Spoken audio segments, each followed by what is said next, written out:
কথাতেই আছে মাছে ভাতে বাঙালি। মাছ ছাড়া বাঙালি ভাবতেই পারে না। দুপুরের খাবার পাতে যেন এক টুকরো মাছ হলে স্বর্গের অনুভূতি। তাতে সেই মাছের টুকরো যতই ছোট হোক, ছোট মাছ হোক বা বড় মাছ, মাছ হলেই চলে বাঙালির।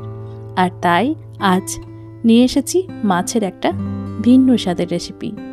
পাঁচমেশালি মাছ দিয়ে আজ তৈরি হবে মাছের টক ঝাল মিষ্টি। এটি খাবারের শেষ পাতে পড়লে যেন জমে যাবে, মন ভরে যাবে, সাথে পেটও। রাখি ক্রিয়েশনের আরও একটি নতুন রেসিপি ভিডিওতে আপনাদের স্বাগত। প্রথমেই মাছগুলোকে ধুয়ে পরিষ্কার করে নেওয়া হয়েছে। এরপর লবণ হলুদ মাখিয়ে 10 থেকে 15 মিনিট রেখে দিতে হবে।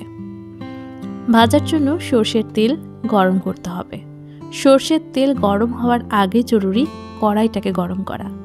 কড়াই গরম হলে তারপরেই কিন্তু দিতে হবে তেল। তেল গরম হলে তারপর দিতে হবে মাছ, আর তারপর মাছগুলোকে এপিট ওপিট উল্টে পাল্টে ভেজে তুলে দিতে হবে।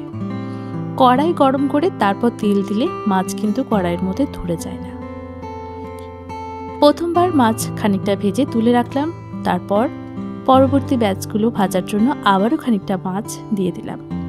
একসাথে মাছগুলো যদি আমরা দিয়ে দিই সেক্ষেত্রে মাছ কিন্তু ভেঙে যায়, আর তাই অল্প একটু করে করে মাছগুলোকে ভেজে নিতে হবে।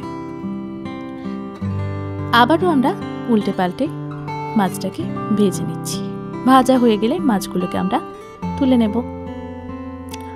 অবশিষ্ট যে তেল থাকবে, যদি তেল কম থাকে তাহলে এই পর্যায়ে তেল যোগ করে বাকি মাছগুলোকে ভাজতে হবে। যদি দেখেন তেল ঠিকঠাক রয়েছে তাহলে ঠিক আছে, মাছ ভাজা হয়ে যাবে, রান্নাও হয়ে যাবে অবশিষ্ট তেল দিয়ে। সুন্দর করে আবারও আমি এপিট ওপিট উল্টে পাল্টে বাকি মাছগুলো ভেজে নিলাম।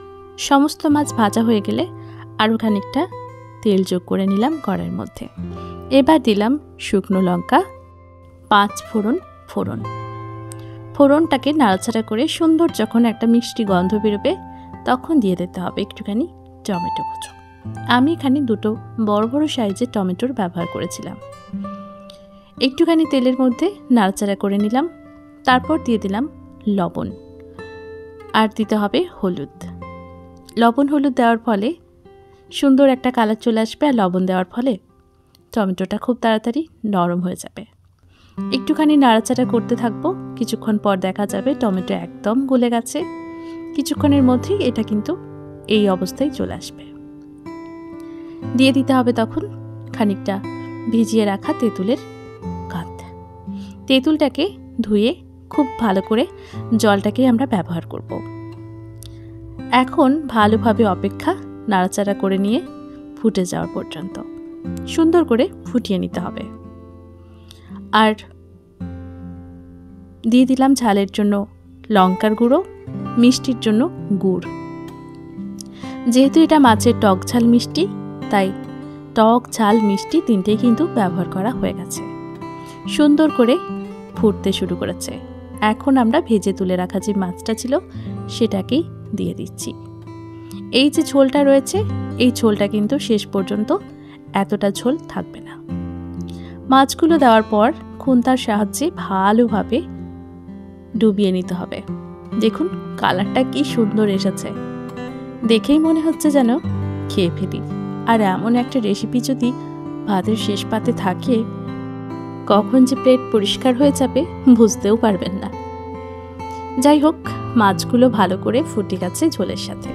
এখন দিয়ে দিচ্ছি একটা ভাজা মশলা।